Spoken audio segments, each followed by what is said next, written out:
like kind of like Awesome. side by side screens. That's So sweet. have that, and then Awesome. yeah, however you wanna do it, you can just kind of take the lead and steer the ship here. That's epic. Okay, well, if you're going live too, I might as well. Are you on your Instagram live? So Zoom, I have it on a webinar, and so what happens is I can sync it with YouTube. Oh, that's rad. So right now it syncs to YouTube and it saves on YouTube as well, like automatically. The only downside is because of the live and because of Zoom, the quality is a little bit low, uh, Yeah. but it takes all the work out of like saving, uploading, downloading, and everything. Okay. Cool. Well, I think we might as well get started then. I'm recording on my end too. I was thinking about potentially it might be a little too much actually with the feedback now I think. Yeah, so we'll just run it like this, and I'm stoked to share your YouTube link too. Yeah, man. Yeah, and this is a learning experience for me. I've recorded maybe 15 talks so far since quarantine, Okay.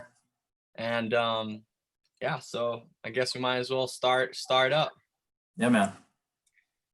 Okay, what's up, you guys? We're doing another Zoom with Zane. This time with a really amazing athlete. We got a DJ Diveni. How do I pronounce your last name? Divini. Divini. And so DJ is a world-class soccer player and a teammate of mine on the Othello Group athlete team. So what's up, DJ? Where are you tuning in from? How you doing? What's kicking? How's it going? Right on. I'm excited to talk with you, man. We've been teammates for a few months now, maybe even a year. Like a year, yeah. Yeah, we've chatted a little bit on social media, but I'm really looking forward to, I guess, just get to know you a little bit through this short conversation, and as well get a little insight into, I guess, what drives you in the soccer world and what maybe skills and techniques you can translate into your everyday life, because Sure. I myself am always interested to learn from other athletes and apply those skills to my sport, but as well, my daily goals and lifestyle. So, I mean, you've seemed to really create an amazing brand for yourself in the soccer world. I mean, you have an amazing social media following, and you're a master of freestyle. Correct me if I'm wrong. Yeah. Yeah. So tell us a little bit about your world. I mean, a lot of people listening to us are from the water sports world. Yeah, for sure. So it's definitely a big switch, and they'll hear soccer player and kind of like understand that. But if you see my page, it kind of might not make sense. And so what I've developed my brand, if you will, into is just soccer entertainment, with the primary of that being freestyle, which is the art of controlling the ball. There is a sport to it, a competition to it, where it's kind of in the b-boy competition category or the dance battle category. And just kind of doing all sorts of different tricks and skills. And most of my brand is built on just making those videos really entertaining with different trick shots and like funny clips and things like that, that makes doing what I do with the ball more watchable, I guess.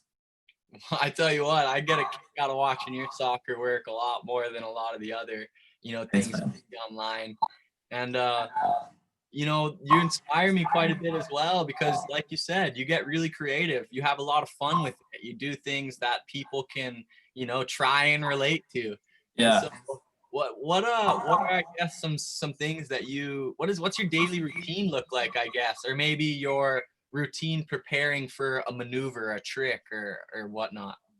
Well, I guess my daily routine right now, since it's kind of like quarantine life still, is just kind of making sure I'm going out there and creating on a pretty regular basis. So creating a new video or a new clip or post for my story, just to stay engaged with my audience. And then on top of that, just staying fit and working on my craft. And that pretty much comes down to training the same way, similarly to how you might train for the water. And, you make sure you're eating well, hydrating, doing all those things, stretching beforehand, and then you go into your sets and your training regimen, which for me is like practicing the skills that I use for my shows and for my videos so that I'm consistent, and then also building into like new things that I'm not as familiar with yet so I can grow.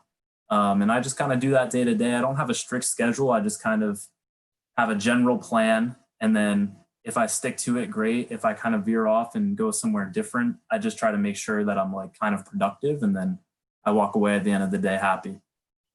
That's important too, because that ability to adapt and kind of free flow, especially for someone who travels as much as you and I. I mean, of course, like you mentioned, we're this is being recorded during quarantine. So, what is your yearly events like, or do you are you? It looks like you're moving a lot, following you on Instagram and stuff. Yeah. Yeah. So, I mean, up until, I mean, even recently, we got back to Seattle. I had been in New Jersey for a while and things kind of lightened up slightly. So, we're like, all right, we can finally get home to our place. But before all this, I was kind of like, I was going, man, from 2018 to the beginning of 2020. I was all over the place, all over the world. And again, part of that training and being able to adapt is because I show up to an event, I have a call time, and they're like, okay, like you're not going to start for an hour now. Yeah. You're going to perform for 30 minutes instead of 5 minutes. Okay, and it's always changing. So you just have to have that like ability to just be like, all right, and then you just kind of do it. So my events are really random. It usually coincides with anything related to soccer. Okay. So a lot of times, it's like the Premier League is going to be playing a lot of games on the weekend, and NBC has a special where they like highlight these games on a TV show. And then coinciding with that, they have a live event in Boston. And they're like, okay, DJ, we want you to come to this event and do tricks for people, live audience. And it just kind of pops up. And so most of the time we have less than a month's notice, and a lot of the time less than 2 weeks notice of like where I'm going, how I'm getting there, what I'm doing, and all that. And luckily, Othello Group now handles 99% of that. Yeah. So I take out a lot of the frustrating back and forth, which is nice. Very interesting. I'm always get fired up to hear stories like yourself, because I think many people have a hard time, being loose with a schedule, or not having a structured, and I'm not saying you don't have structure, but I'm saying having the ability to adapt and knowing that you're going to travel halfway across the world, and all your plans may very well change, but to be confident in a range of preparations, I think is unique. And as well, just to not have that stress to put on yourself. And I could kind of relate to you, DJ, because over the last 5, maybe even 10 years, I've been traveling the majority out of the year, on busier times up to 8 months out of the year, and a lot of the time going for an event, and a month and a half later I have another event in the same continent. And so instead of flying back and forth, get productive, take advantage of that amazing opportunity to experience a new culture, taste some new food, meet some new friends, open your mind a little bit to a different way of life.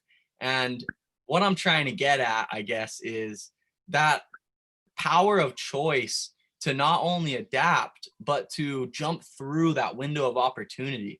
And because a lot of the time for me, I've had these amazing strides in not only, I guess, personal feats, but as well for my brand through unexpected opportunities that I pursued, or that just popped up on the radar, and then, okay, I'll jump on a train to another country 12 hours away, and turns out to be more of an amazing result or outcome than my entire result at the competition I came for. Yeah. Weird. And I'm finally at a stage too where I can kind of do that similarly. I won a trip to Barcelona in September, and it was like a 3-day trip. I'm like, well, I'm not going to go to Barcelona for 3 days, like I'm going to make a trip out of it. So of course you have to invest a little bit in it yourself. But I ended up going for 9 days and went to Ibiza and other places. And then similarly had an event in December in Miami, and then another event in Florida 4 weeks later. And so it was the same thing. We just decided, we'll just stay here, instead of flying all over the country back and forth. It's as you how much you travel, it seems cool on video when people are like, oh, you're in a new country. It's like, yeah, I was on a plane for 16 hours, like that far, Let's talk about the struggle behind what we do, because I think I get that quite often too. Everybody generalized, actually, in my community, people look at Hawaii and say, oh, what a life. I mean, you guys must just have it all, and it's just like everyone else. I mean, we all have our struggles and hurdles to come across and the challenges to the day to day. But the challenges of an athlete is hard to express sometimes. Mhm. But I don't want to take for granted the amazing opportunity and fortunate opportunity that many of us have. But at the same time, it's cool to relate and share with other people that, hey, it's not all, gold medals and endorsements. It takes commitment, and there's sacrifices.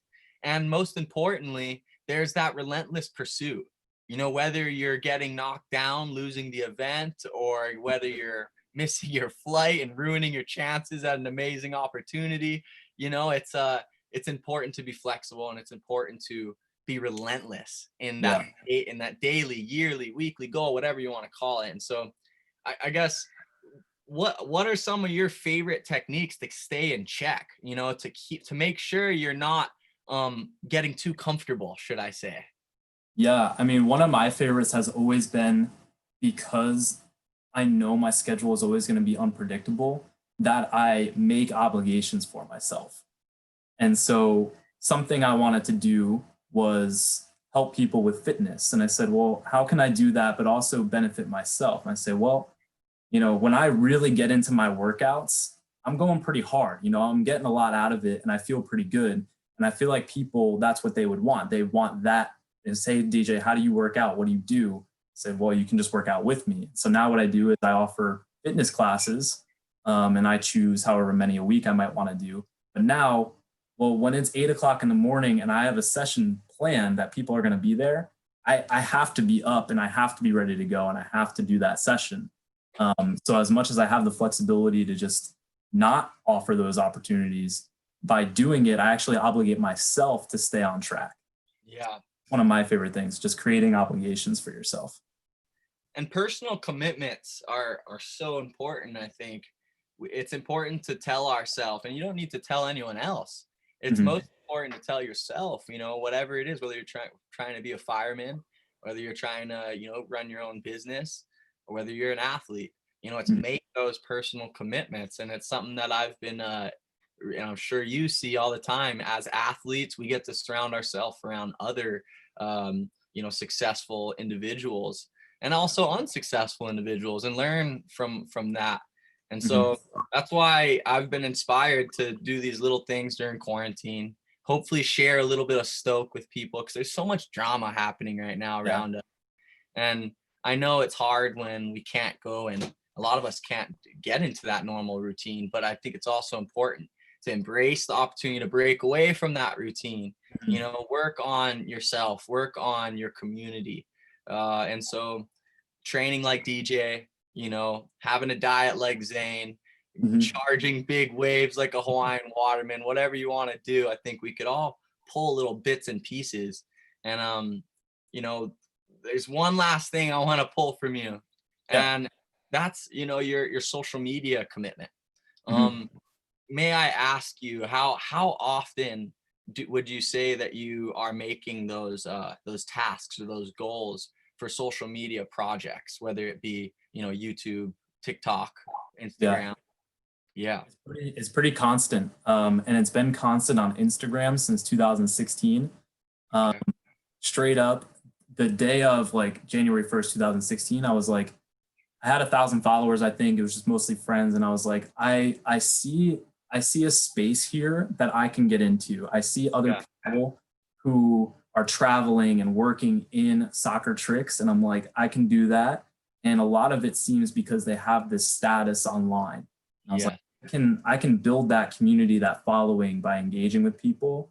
Number one thing I'm gonna do is I'm gonna post every single day. And Mm. I went back and delete some of them now because they're older and the quality's bad. But from 2016 to mid 2018, I didn't miss a single day of Wow. posting on Instagram. Um, and sometimes it was a negative thing. Sometimes I'd be trying to like go on a date and I'm like, oh, it's like 9 o'clock. I gotta like get on. And so it was like real, but it was that personal commitment, like you said. And now it's like, okay, I have built this Instagram. It's successful in a number of different ways. I still want to continue but I also want to pivot now to maybe YouTube, or I want to be better on TikTok so that it's more consistent there as well. And so, Yeah. like, now I have these projects, but it's entering that new space that I'm not so comfortable with. So now it goes back to like the other thing that you said, like being able to change your routine and like adapt. And so now that's kind of what I'm working on, is just coming up with ways to obligate myself again to make content now for YouTube, for TikTok, and other things. And you do that 100% on your own. Yeah, nobody else automates any of my work. I have no automation tools in place. I answered, I think, 150 DMs today. Wow, that's amazing. And And you so know, that's just one thing to think about. While most people are, scrolling through their pages and messing around, you may be spending a lot more time with building your brand through social media, using it as a tool. Now, I guess something that leads right up into this, I don't want to take too much of your time, DJ, it's all good. but you know, it how do you use that power for the good of your community? Because we have this unique opportunity as athletes to, have people that want to listen to us, that want to Mhm. see what we're doing, and have an open heart and an open mind to our opinions, our lifestyle choices. And so do you ever think about, I guess, the gameplay, the strategy, as far as how your actions may create a ripple effect on your community? For sure. And a lot of that I can see directly by the responses and the feedback I get within the comments and the direct messages, where I've gotten messages before, hundreds of messages in the past years, where there's players who say, DJ, I just wanted to let you know that I didn't play soccer before, but I started practicing after watching you. And I didn't want to try out for my team, but I just keep watching your videos and it inspired me to try. And I like made my team. That's awesome. That's so fulfilling. It's like you don't even know that you're having that impact, like you said.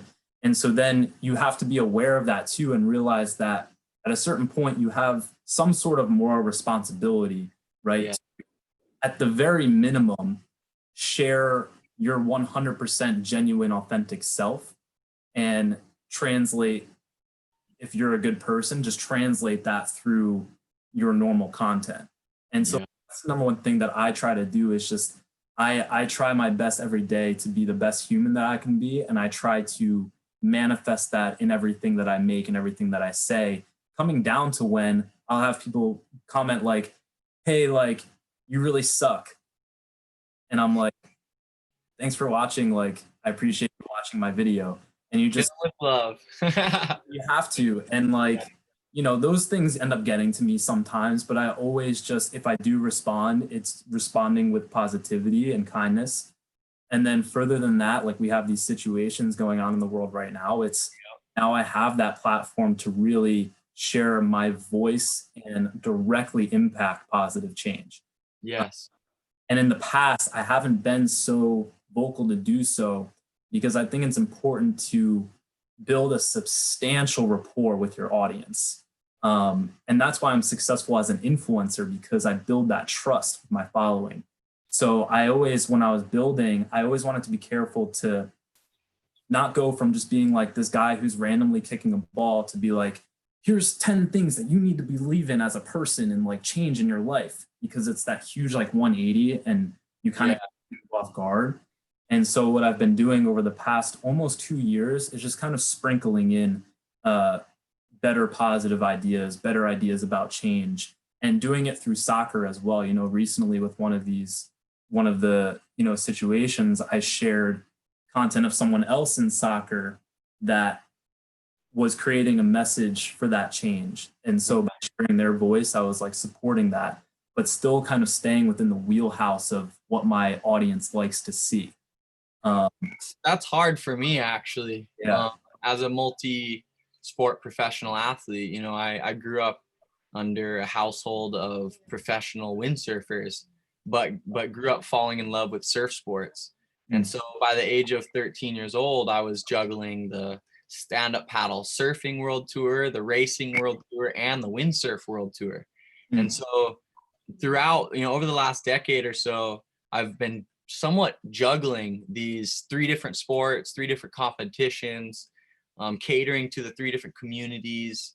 We are all one, connected with the ocean, which makes it, I guess, not too out of the park when I start posting about free diving to a pirate ship as opposed to surfing big waves, you know. But it also starts to get a lot tougher for me as I'm growing older, you know, because just like what you said, you make those conscious decisions to cater to your community and build that trust. And it's so funny you say that, because that's what I've been focusing on this week, is really just dissecting my insights and analytics and trying to see how my audience responds. And you know, for all my followers and friends out there watching this right now, like, thank you guys so much for being interested in my interests, you know, my interest in my friends and my mentors, and as well supporting the many things that we're doing. DJ is another one to follow if you want to you know, get inspired by his unique style of playing soccer, and in a really cool freestyle way. And I think that'll resonate with a lot of my following, because I try and put a freestyle spin on a lot of the things I'm doing. Sure. Maybe we've talked about this before, DJ, but we're gonna have to get together for a fun stunt. Yeah, we got to do a surfing soccer stunt for sure. Yeah. I'm down for it. Well, it's been a pleasure talking with you, DJ, and thanks so much for taking the time. And yeah, we'll I guess loop back around and figure out that trip to Maui for you. Yeah, for sure. Zane, thanks so much. All right, have a great day. Aloha. Later, bro.